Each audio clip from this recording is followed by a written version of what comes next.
Believe it or not, Indians eat pork and we make some of the best pork dishes ever. Delicious pork shoulder meat that's slow cooked till tender, sauteed with spices, ginger, garlic and chilies till nice and caramelized, and then these sour Roselle leaves are added to bring acidity to the dish. Simple, delicious and easy. Horns up and welcome to Meet India, my series where I take you on a culinary journey across the many states of India, showcasing the best meat and seafood this country has to offer. And today we're going to the state of Assam, where we're cooking up a dish called Gahori Tengamora Patere, which is pork with Roselle leaves. Gahore means pork and Tengamora Patere means Roselle leaves. These are sour leaves that add a beautiful flavor to the curry. This is a humble dish with simple ingredients and delicious flavor. Anyway, enough jibber jabber, let's get cooking. The first thing we're going to do is get some green chilies, garlic and ginger and put them in our mortar and pestle and pound them down to a coarse paste. You can finely chop it and you can also blend it, but this is the best texture for the dish. Now these are Roselle leaves which we will be using in the recipe. They are a sour leaf and I'm not sure what the alternative to them is, but they bring that sour note to the dish. I get my pan on the stove and add in 2 tablespoons of mustard oil. Once that's hot, in goes 1 small sliced onion and I saute it till the onion turns translucent. Then in goes 1 kilo of pork shoulder meat, which I season with 1 teaspoon of salt.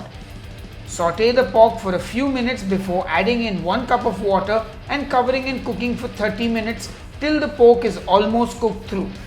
Now cook it uncovered till the water dries up and the pork starts to fry in its own fat. Then we add 1 teaspoon of black pepper, 1 teaspoon of cumin powder, 1/4 teaspoon of turmeric, and then in goes that crushed chili and ginger garlic paste. Saute till everything gets nice and golden brown and then deglaze the pan with some water and give everything a good mix. Now my pan is quite small, but I stacked up those Roselle leaves, and since there's really no possibility to stir anything, I cover it and let it cook for 5 minutes. After that, the leaves have wilted down and I can now give them a good stir. I add in some more water and bring it up to a boil and cover and cook for another 5 minutes. Now the dish is almost ready and I will reduce it down till the sauce is the consistency I want. Then turn off the heat and finish with a squeeze of lime and give it one final good mix. Pork with Roselle leaves done and ready. Serve it up with some rice and we've got a perfect meal. Anyway, just look at how tender that pork is. Oh yeah, that's so good. Anyway, time for the official taste test. Alright folks, let's taste that pork.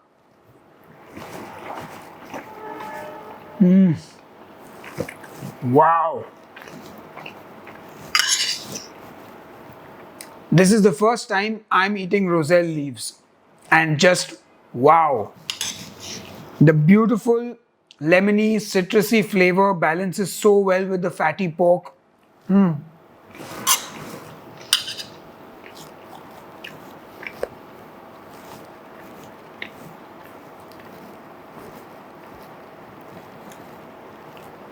This dish is world class and it is incredible how many amazing pork dishes we have in this country. It's a shame they don't get the sort of, what's the word I'm looking for? They don't get the fame and accolades they so deserve. Our pandi curry, our vindaloo, our black sesame pork, our pork with Roselle leaves. This is Indian cooking at its finest. I love this dish. It's definitely something I'm going to make more often. And I hope you will make it as well. And I will see you, I guess, on the next episode of Headbanger's Kitchen. Until then, cheers and keep cooking. And as always, a big thank you to all my supporters on Patreon and here on the YouTube channel memberships. You are all awesome. Horns up to you. And if you'd like to support the channel, the links are in the video description box just below this video. And I'm going to go back to eating this delicious pork. So good.